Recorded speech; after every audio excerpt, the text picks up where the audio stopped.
2022년 새해가 밝았습니다. 저번 주랑 별다를 게 없을 것 같이 생각이 됐는데 오늘 이 시간 여기 단에 서보니까 정말 많은 것이 바뀌었네요. 우리 신입생들이 진짜 많이 올라왔어요. 보니까 그렇죠? 저번에 등반 예배 때도 이렇게 몇 명 왔었는데 오늘은 더 많은 인원들이 와서 예배를 드리고 있는 것 같습니다. 우리 환영하는 의미로 우리 신입생들 박수로 환영을 좀 해주도록 할게요. 잘 왔어요. 오늘 우리가 읽은 이 요한복음 1장의 말씀은요, 안드레, 시몬 베드로, 빌립, 나다나엘이라는 4명의 제자가 나와요. 이 4명의 제자를 예수님이 부르시는 그 과정에 대한 말씀을 담고 있습니다. 예수님이 갈릴리라는 지역으로 나가려 하시다가 빌립이라는 사람을 만났대요. 근데 그는 안드레 그리고 베드로와 한 동네 벳세다 사람이었습니다. 벳세다는 어떠한 동네였을까요? 갈릴리 호수 북동쪽에 위치한 비옥한 평야의 지대였습니다. 이곳이 베드로, 안드레, 빌립 이 3명의 고향이고 예수님이 바로 이곳에서 여러분들이 다 알고 있는 오병이어의 기적을 일으키셨대요. 혹시 여기서 오병이어 모르는 사람은 없죠? 5개의 떡, 2마리의 물고기를 가지고 5,000명, 그 이상이 되는 성인 남자만이죠. 그 수가 엄청나게 많은 인원을 먹인 이후에 12강주리가 남았더라라는 그 유명한 사건이 이루어진 곳이 바로 벳세다라는 동네인 거죠. 그런데 그곳에서 그렇게 큰 이적이 나타났는데 수많은 회심이 일어나지는 않았던 모양이에요. 예수님이 권능을 많이 일으켰는데 회개하지 않은 곳이라면서 고라신, 이게 어떤 이방신이 아니라 지역 이름이에요. 고라신과 함께 벳세다 지역을 책망하는 내용이 성경에 등장합니다. 그리고 이곳은 오늘날 시리아에 속한 땅이라고 해요. 아무튼 예수님은요, 빌립을 만나서 한마디 하시죠. 나를 따르라. 이렇게 말씀하세요. 이 말에 빌립은 그 말 한마디를 듣고 예수님을 따르게 됩니다. 이렇게 한마디를 듣고 주님을 따르게 되는 사람이 있어요. 어떤 사람은 수백 마디를 들어도 예수님을 안 따르는데 누군가는 한마디만 했는데, 한마디를 던졌는데 이렇게 바로 예수님을 믿고 따르는 제자가 되기도 합니다. 이렇게 예수님이 제자를 부르시는 방식에는, 예수님을 믿게 하는 방법에는 여러 가지의 루트가 있습니다. 오늘 본문 말씀 앞에 2명의 제자가 더 나온다고 했잖아요. 안드레와 시몬 베드로가 나오는데 이들은요, 세례 요한의 원래 제자였어요. 원래 예수님의 제자이기 이전에 요한의 제자였다고요. 근데요, 요한이 추천해줘요. 소개를 시켜줘가지고 예수님의 제자로 옮겨 타게 되는 거거든요. 그러니까 이 사람은 요한의 소개를 받고 예수님의 제자가 된 사람도 있는 반면에 또 누군가는 예수님이 직접 만나서 나를 따르라 라는 한마디를 듣고 예수님의 제자가 되기도 합니다. 여러분들은 어떻게 예수님의 제자가 되었습니까? 어떻게 예수님을 믿게 되었어요? 부모님을 통해서? 친구를 통해서? 아니면 그냥 나 혼자서 교회 한번 다녀볼까? 라는 생각이 들었나요? 다 각자 여러 가지의 다른 방법을 통하여서 예수님을 믿게 되었고 지금 이 시간 이 자리에 앉아 있을 것으로 생각이 됩니다. 어떤 사람은 이렇게 생각할 거예요. 와, 되게 부럽다. 빌립은 진짜 예수님께 부름을 받은 제자잖아. 너무나도 부러워. 라고 생각이 드십니까? 근데요, 그렇게 많이 부러워할 필요는 없는 것 같아요. 요한복음 15장 16절의 말씀, 우리 다 같이 한번 읽어보도록 할게요. 시작. 이 말씀에 보니까 빌립만 택하여 세운 것이 아니라 너희가, 여기에 너희에는요, 누구도 포함이 되어 있을까요? 바로 예수님을 믿는 여러분들이 바로 여기에 포함이 되어 있는 거예요. 심지어 하나님은요, 태초 전에 이 세상을 만드시기도 전부터 여러분들을 택하시고, 민우를, 제가 맨날 부르는 이름만 부르죠, 그렇죠? 예, 하람이를 오늘 한번 할까요? 하람이를 하나님이 이 세상을 만들기도 전부터 택하시고 너는 나의 제자로 삼고 나의 제자로서의 삶을 살아가도록 너를 지정했다. 뭔가 이상해. 저기 비춰줘서 그런 거예요? 예. 근데요, 이게 지금 제가 하람이 이름을 한 명만 불렀지만 여기 앉아있는 여러분 모두가 예수님의 제자로서 부름을 받은 줄로 믿습니다. 아멘. 아멘. 빌립은 예수님의 제자가 된 이후에 무엇을 했을까요? 좋아가지고 가서 자랑을 했을까? 신나가지고 집에 가가지고 나 예수님이 나를 직접 부르셨어 그랬을까?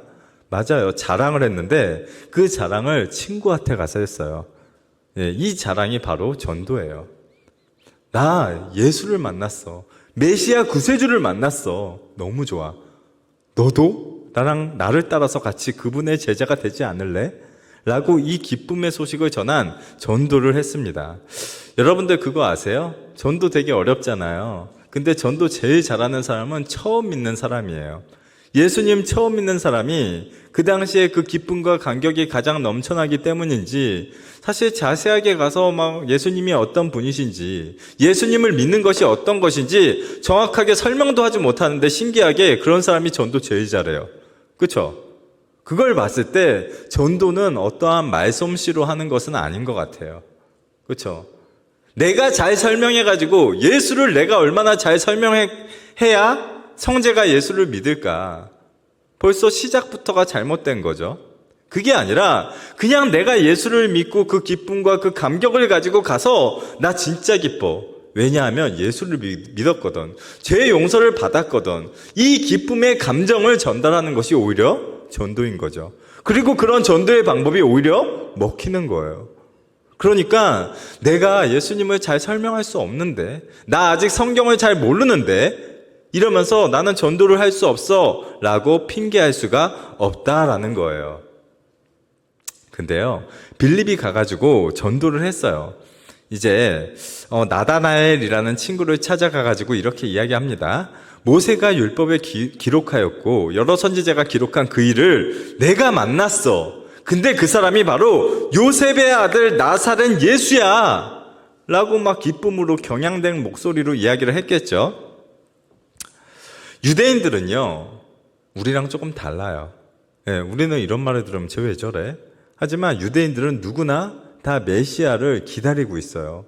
언젠가는 이 세상을 구원해주고 자신의 이스라엘을 그 모든 속박에서 풀어줄 그 메시아를 유대인들은 다 열심히 기다리고 있습니다. 근데 그분을 자기 친구 빌립이 만났다고 막 흥분하면서 와가지고 지금 이야기를 하고 있는 거예요. 나다나엘이라는 그 친구가 이 이야기를 듣고 어떻게 받아들였나요? 아까 우리가 읽은 성경 말씀을 보니까 부정적인 반응을 보였어요.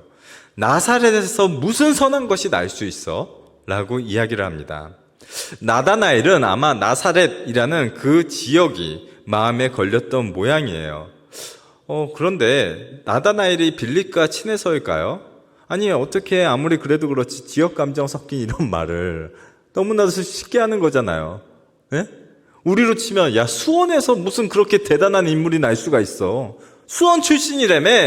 말도 안 돼. 이러고 있는 거잖아요. 여러분들 수원 사람으로서 기분 나빠요, 안 나빠요?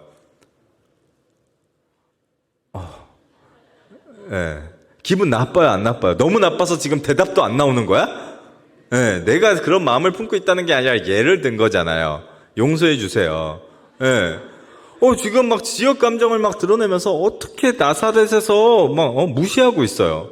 근데 그럴 수밖에 없었던 이유가 나사렛이 그 당시에는 정말 작은 성읍이었어요. 이곳은요, 요셉과 마리아, 예수님의 그 부모님이죠.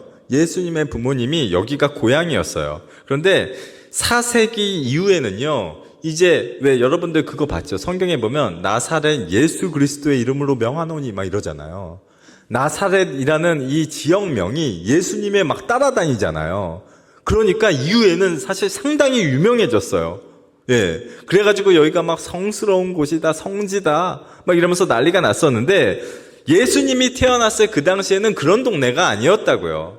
아주 지방 총동네에 그냥 작은 성읍이었어요. 별 볼 일 없고 하나도 유명할 것이 없는, 수원에는 비교도 안 되는, 아주 그런 작은 성읍이었단 말이에요.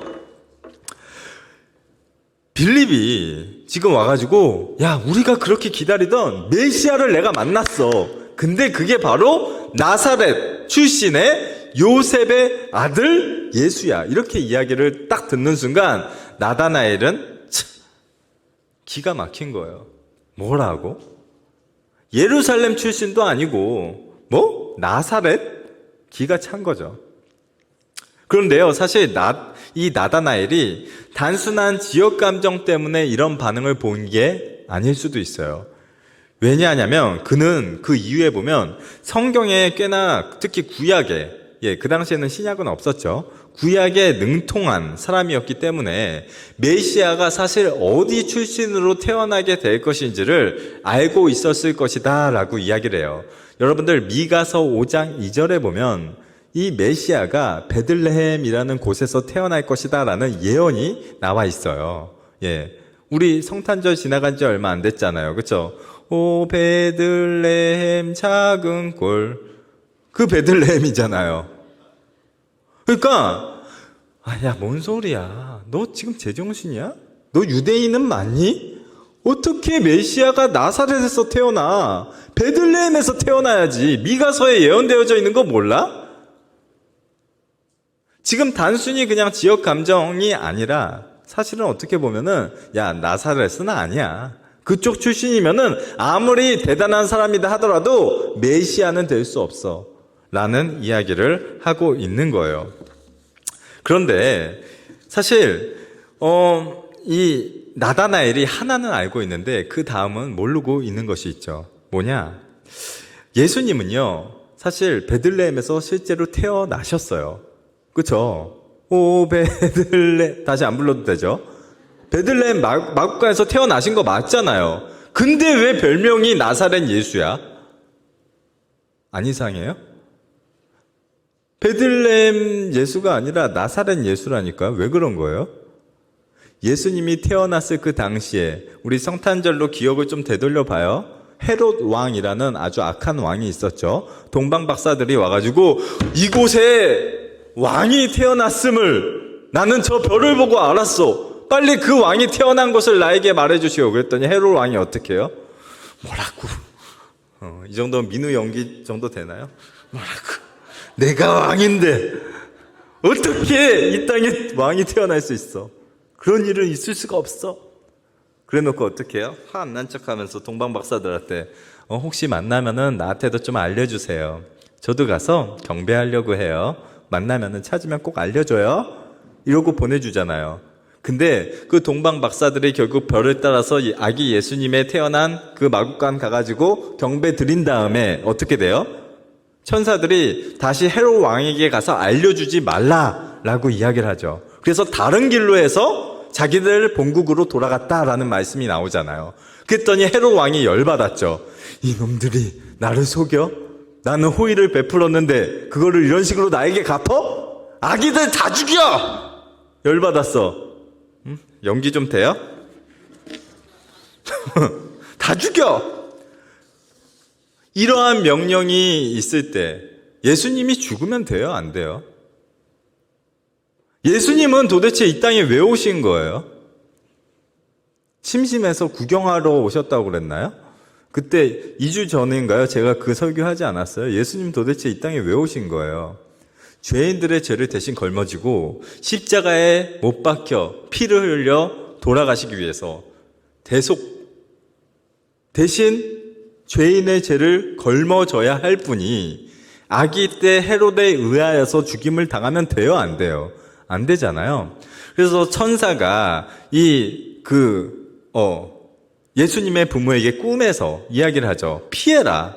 애굽으로 피하여 있으라. 라고 해가지고 애굽으로 피하여 계시다가 그 다음에 다시 몇 년 지난 이후에 돌아와요. 어디로 돌아왔을까? 그때 바로 나사렛으로 돌아온 거예요. 왜 나사렛으로 돌아갔을까? 거기가 바로 요셉과 마리아의 고향이었기 때문에, 또한 시골이었기 때문에, 눈에 띄지 않으니까. 이해되죠? 그래서 예수님 앞에 나사렛 예수라는 별명이 붙은 거고, 예수님은 베들레헴에서 태어난 것이 맞는 거예요. 그러니까 모든 구약의 예언들을 그대로 응하신 거죠. 다 그대로 성취하신 거예요. 근데 지금 야, 나사렛 예수 메시아를 만났어 이러니까 나다나엘이 뭐? 말이 안 되잖아. 베들레헴이 아니잖아. 지금 이렇게 이야기하고 있는 거예요. 빌립이 이쯤 됐는데 아직 자기도 사실 별로 많이 아는 게 없어. 그래가지고 뭐라고 이야기해? 필살기를 쓰죠. 와서 보라. 와보라 전도법 알아요? 와보라 전도법? 그런 전도법도 있어요. 이 와서 보라라는 이 말이 엄청나게 강력한 필살기예요. 왜요? 예수님이 사용하셨던 전도법이거든요. 네. 근데 이 사실 4글자밖에 안 되잖아요. 근데 여러분들 직접 보고 경험하고 믿는 것보다 더 확실한 게 과연 있습니까?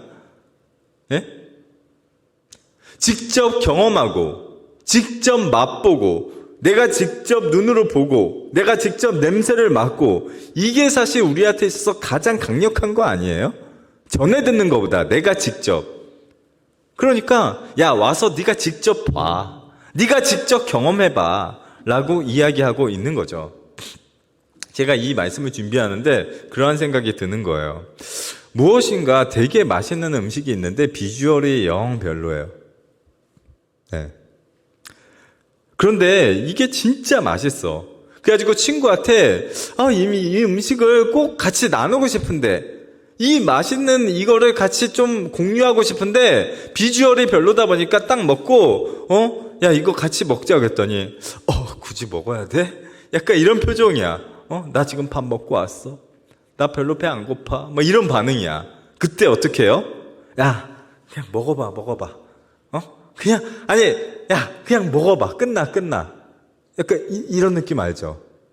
그런 말 해본 적 없어요? 아니야. 보지 말고 그냥 우선 입에 넣어봐. 그때 그냥 그 말 듣고 입에 딱 넣으면 갑자기 눈이 이만해지죠. 보는 거랑 직접 먹는 거랑 너무 다르네. 왜 그런 경험 해본 적 다들 있지 않아요? 지금 그와 비슷한 바로 그러한 경우를 지금 소개하고 있는 거예요. 야, 못 믿겠어? 야, 잔말 말고 더 이상 나도 말 길게 안 해. 그냥 와서 네가 직접 봐 라고 이야기를 해요. 이러한 빌립의 요청에 따라서 나다나엘은 결국 예수님을 보러 같이 가요. 근데 예수님은 그가 앞으로 자기 앞에 올 거라는 거를, 나다나엘이 올 거라는 거를 다 알고 계셨어요. 그래서 이 나다나엘이 딱 왔는데 예수님이 그를 보자마자 이렇게 말씀하시죠. 이는 참 이스라엘 사람이라 그 속에 간사한 것이 없도다 라고 평가해 주세요. 그는 표면적으로만 그냥 그런 체하는 경건한 척하는 유대인이 아니라 진짜 훌륭한 인품과 신앙을 가지고 있었던 유대인이었던 거예요. 다른 유대인 종교 지도자들은 막 남에게 보여지는 기도를 하였고 뭔가 항상 그런 것들을 달고 살았는데 이 나다나엘이라는 사람은 그런 유대인이 아니었다라는 거죠. 예. 그랬더니 나다나엘이 그 말을 딱 듣고 아직까지는 조금 못 믿어. 그래서 살짝 째려보면서 이렇게 이야기를 하죠. 어떻게 나를 압니까? 당신 도대체 뭐요? 왜 나를 아는 체 하는 거야? 이렇게 이야기를 해요. 그때 예수님이 뭐라고 말씀하세요? 네가 무화과 나무 아래에 있을 때 내가 너를 보았다 라고 말씀하세요. 이게 도대체 무슨 말일까? 좀 궁금하지 않아요? 뭔 말이야 도대체? 무화과 나무에서 뭔 짓을 한 거야? 이후에 막 나다나엘이 막 깜짝 놀라면서 우와 당신 진짜군요 막 이렇게 이제 급변하거든요. 그러니까 이 무화과 나무에서 도대체 나다나엘이 뭘 해왔길래, 도대체 뭘 봤길래 그렇게 상황이 180도 바뀌게 되는 건가? 이스라엘에서 이 무화과 나무는요 좀 흔히 볼 수 있는 나무래요. 예, 우리나라는 흔히 볼 수 있는 나무가 뭐예요? 은행나무? 맨날 여기 앞에 은행 엄청 떨어지잖아, 그렇지? 그래서 막 냄새 나잖아. 또 무슨 나무 많아요? 벚꽃나무? 그렇죠. 그래서 저기 그 영남우방 이름이 바뀌었어. 무슨 우방 센트럴 화서 이름 뭐야? 거기 앞에 벚꽃 진짜 이쁘게 피잖아요, 그렇죠? 봄 되면 거기 꼭 걸어야 돼, 그렇죠? 아, 이쁘다 이러면서 사진 찍고, 예, 이렇게 하면서 걸어요. 알았죠? 예. 근데 이 이스라엘에서는요, 무화과 나무가 되게 흔하게 볼 수 있는 나무래요. 잎이 무성하고요, 그늘이 짙게 진대요. 그쪽은 우리보다 훨씬 더 더운 나라잖아요. 그리고 지금 되게 과거 이야기죠. 예수님 시대는요, 지금 현대 시대가 아니에요. 그렇죠? 그렇기 때문에 과거에 그 더운 태양볕을 피해 가지고 경건한 유대인들이요, 그 무화과 나무 아래서 주로 뭘 했냐? 율법을 배우고 기도하는 일들을 했대요. 그러니까 무화과 나무에서 이 나다나엘이라는 사람이 평상시에 뭘 했다라는 거예요? 거기서 기도하는 습관을 가지고 있었다라는 거죠. 그러니까 이 사람은 그냥 보통 사람이 아니라 항상 메시아를 기다리면서, 앞으로 올 구세주를 기다리면서 평상시에 기도하는 생활을 해왔던 자가 바로 이 나다나엘이다라는 것을 우리가 여기서 알 수가 있는 거예요. 여러분들은 혹시 기도하고 말씀 보고 큐티하고 이러한 것들 잘 하고 계세요? 보통 왜 제자훈련 같은 거 받으면요, 그런 거 있어요. 경건생활 체크리스트 다들 들어봤죠? 그래가지고 막 종이 한 장 나눠주고 쓰래요. 근데 거기 보면 보통 뭐라고 써져 있어요? 기도 몇 분, 성경 몇 장, 큐티 몇 개, 뭐 이런 거 막 이렇게 되어져 있잖아요. 그래 놓고 위에 제목이 뭐라고 써져 있어요? 경건생활 체크리스트. 그렇다면은 여러분들이 신앙인으로서 경건한 삶을 살아가는 데 있어서 반드시 필요한 것이 뭐라는 거예요?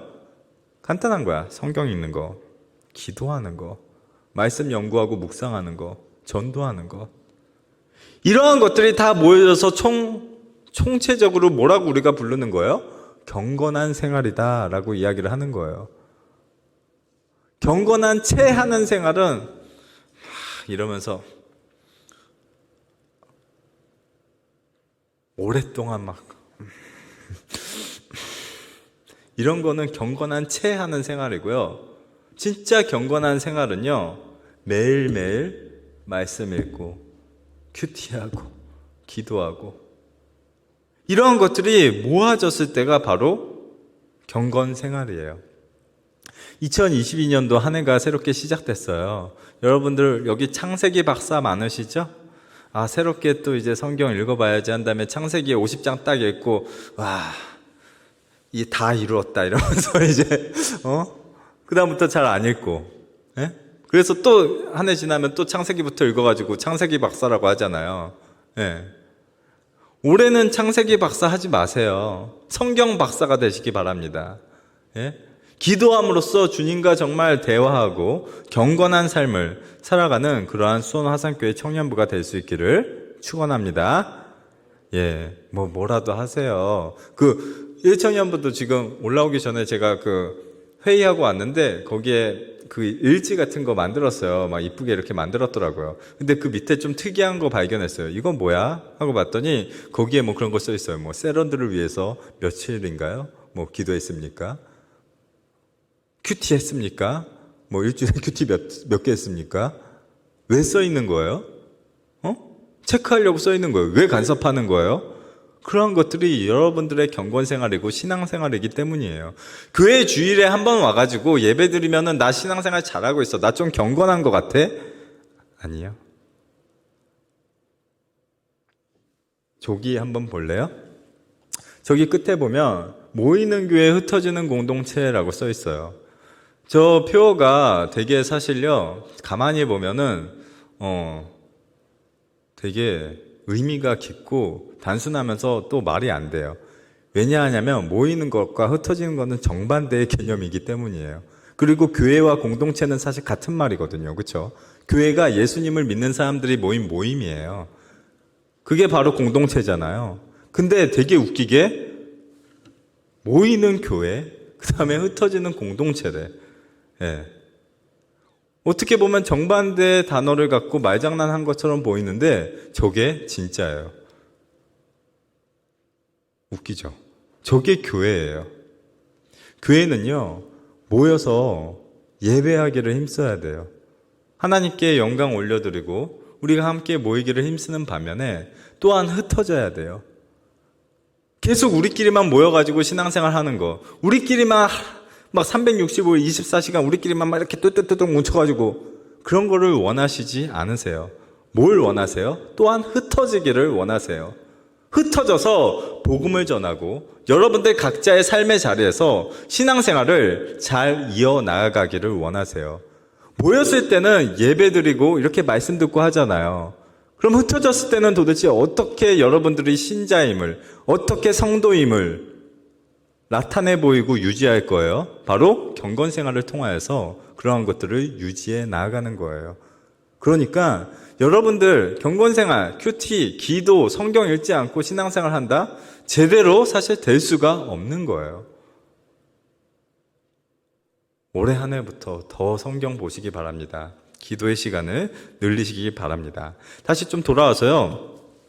나다나엘이 그 이야기를 듣고 깜짝 놀라가지고 뭐라고 얘기하냐면요. 라삐여, 당신은 하나님의 아들이시오 이스라엘의 임금이로소이다 라고 고백해요. 이게 나다나엘의 신앙 고백이에요. 여러분들 그거 알죠? 베드로의 신앙 고백 엄청 유명하잖아요. 주는 그리스도시요 살아계신 하나님의 아들입니다. 아주 유명한, 엄청나게 짧은데 심플하면서 그 안에 의미가 촥 압축되어 있는 배신고만큼 그렇게 막 엄청나진 않은데 지금 나신고, 나다나엘의 신앙 고백은요, 자기 나름대로의 예수님의 제자로서의 앞으로의 살아갈, 그리고 내가 알고 있던 그 하나님, 구약에 예언되어져 있는 그 하나님에 대한 의미를 총체적으로 담아가지고 뭐라고 했다고요? 라삐여, 당신은 하나님의 아들이시오 이스라엘의 임금이로소이다. 당신은 하나님의 아들이시오 이스라엘의 임금이로소이다. 사실 유대인으로서 이거보다 더 놀라운 고백이 없어요. 이스라엘의 임금이래. 좀 전까지 뭐 나사렛? 거기서 뭐 선한 것이 날 수 있겠어. 이렇게 이야기하던 그가 완전히 바뀌게 된 거예요. 나다나엘은 그 예수님에게서 뭔가 아직 정확하게 뭐 자세히는 알지 못하겠어. 근데 저 사람 진짜 특별하구나. 저 사람 그냥 사람이 아니구나. 신성을 가진 정말 메시아, 구세주인 것 같아. 라는 것을 발견하게 된 거예요. 너무 놀라가지고 이러한 신앙 고백을 툭 뱉었는데 예수님이 뭐라고 얘기하는지 아세요? 앞으로는 더 큰 일을 보게 될 거야. 너무 요란 떨지 마. 막 하늘로 뭐 오르락 내리락 아까 읽었잖아요. 더 놀라운 일을 보게 될 건데 겨우 너가 그 무화과 나무 아래서 기도했다는 거 내가 그거 하나 맞췄다고 지금 그렇게 요란 떨 거야? 너 나를 따라와. 예수님의 제자로서의 삶을 살아가게 되면은 앞으로 너의 삶 가운데 놀라운 일들이 더 많이 생겨나게 될 거야 라고 말씀하세요. 여러분들은 예수님의 제자입니까? 그렇다면요, 앞으로 여러분들의 삶 가운데 점점 더 놀라운 일들이 생겨나게 될 줄로 믿습니다. 신앙생활을 꽤나 막 길게, 여기 대부분 막 모태신앙이고, 그렇죠? 막 오래 했는데 신앙생활을 하면서 나는 사실 뭐 별로 놀라운 거 모르겠어요. 사실 이제 고등부 졸업하고 청년부 가가지고 대학교 가면 이제 좀 술도 좀 먹어야 될 것 같고 조금 세상의 재미도 저 이제 미성년자 딱지 떼고 그랬으니까 좀 이제 그런 것 좀 해봐야 되지 않을까? 라는 생각하고 있어요.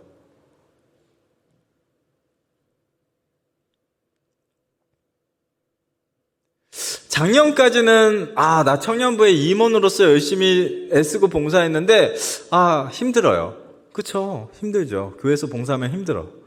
청년들 여기 1청년부는 다 막 직업도 갖고 있고 여기 니네들 막 2청년부 공부하냐고 막 힘들고 자격증도 따야 되고 근데 주일까지 또 힘드니까 얼마나 지쳐. 힘들어. 힘든 거 맞아요. 교회에서 봉사하고 애쓰면 힘든 거 맞아. 그래가지고 22년도에는 목사님 좀 쉴게요. 상황이 안 따라줘. 목사님 몰라서 그래. 나 힘들어. 근데요, 예수님의 제자는요, 사실 솔직히 이야기하면 조금 힘든 삶이에요. 예수님의 제자로 살아간다라는 것은요, 꽃길만 걷는 것이 사실 아니다라는 거예요. 마태복음 16장 24절의 말씀 우리 다 같이 한번 읽어보도록 할게요. 너무 유명한 말씀인데 뿅 읽겠습니다. 요한복음 말고요, 마태복음인데 제가 요한복음이라고 했나 봐요. 제가 읽을 테니까 잘 들어보세요. 다들 아는 말씀이에요. 누구든지 나를 따라오려거든, 누구든지 나의 제자가 되려거든 자기를 부인하고 자기 십자가를 지고 나를 따를 것이니라. 아멘. 예수님의 제자로서의 삶을 살아간다라는 것은요, 십자가를 져야 된다라는 거예요. 십자가가 좋은 거예요? 좋은 거 아니에요. 십자가 형틀이에요, 형틀. 살인, 사형 형틀. 수치예요. 십자가 자체가 수치고, 그냥 그거 엄청나게 큰 나무거든요? 게다가 되게 무거워요. 알죠? 그래서 예수님이 십자가 질 때 막 하도 채찍 맞고 막 힘 없어가지고 제대로 십자가도 못 지니까 그 옆에서 구경하던 건장한 사람 구레네 시몬, 야, 너 나와. 네가 같이 져. 해가지고 건장한 사람이 같이 져줄 정도로 십자가를 진다라는 것은요, 고통이고 고난이에요. 어려움이에요. 예수님의 제자로서의 삶을 살아가는 것이 그렇게 만만한 것이 아니다라는 거예요. 근데도 불구하고 예수님은요, 여러분들에게 제자가 되라 라고 말씀하세요. 아까 처음에 이야기했죠. 나다나엘만, 빌립만 제자로서 부름을 받은 것이 아니라 이 자리에 앉아있는 여러분들은 다 예수님의 제자로서 부름을 받았다라는 거죠. 솔직히 저도요, 여러분들 진짜 그냥 쉬게 해주고 싶어. 응? 세상에서 공부하냐고 힘들고 돈 버느냐고 힘들고 직장생활 막 눈치 보고 막 얼마나 힘들어. 아무것도 안 시키고 싶어. 최대한 편하게 해주고 싶어. 근데 그렇게 하면 그게 신앙생활일까요? 그게 제자로서의 삶을 살아가게 하는 건가? 그렇지가 않다니까요. 자기 십자가, 여러분들이 져야 할 십자가를 지고 살아가는 것이 제자의 삶입니다. 2022년도 이제 청년부 뭔가가 되게 재밌는 일이 벌어지겠지? 물론 너무 재밌어요. 근데 그만큼 고난도 뒤따르게 된다라는 것을 기억하시고, 어려움과 힘듦이 있다 하더라도 좌절하지 마시고요, 신앙생활 잘 이어나가시기를 바랍니다. 그러면 예수님이 아까 말씀하신 것처럼, 야, 너 지금 겨우 그거 가지고 놀라? 놀라지 마. 앞으로 더 큰 일을 경험하게 될 거야. 신앙생활의 묘미가 그거예요. 되게 힘든데 신기하게 좋다? 갑자기 영미 보니까 예수만 믿었을 뿐인데 막 이게 자꾸 떠올라. 너무 웃겨가지고. 너 앞에 앉지 마. 너 웃겨. 진짜 웃겼죠, 그거. 너무 웃겨. 제자로서의 삶을 살아가는 게 고난도 있지만 그 안에서 하나님이 놀랍게 역사하시는 은혜를 다 경험하게 될 줄로 믿습니다. 아멘. 예, 오늘 첫 주라고 막 이렇게 나오고 다음 주부터 막 좀 쉬고 힘들고 나와야 돼. 힘들어도 나와야 돼. 힘들다고 회사 안 가? 힘들다고 막 사업장 그냥 막 닫니? 힘들어도 해야 되는 게 예배 생활이고 여러분들의 경건 생활인 줄로 믿습니다. 우리 함께 찬양 고백하도록 할 텐데요. 성도의 노래라는 이 찬양 함께 고백하기를 원해요. 여러분들은 모두 예수님의 제자인 동시에 성도입니다. 성도로서의 어떠한 삶을 살아갈지 한번 여러분들의 마음을 담아서 이 찬양을 고백하는 시간을 갖도록 하겠습니다.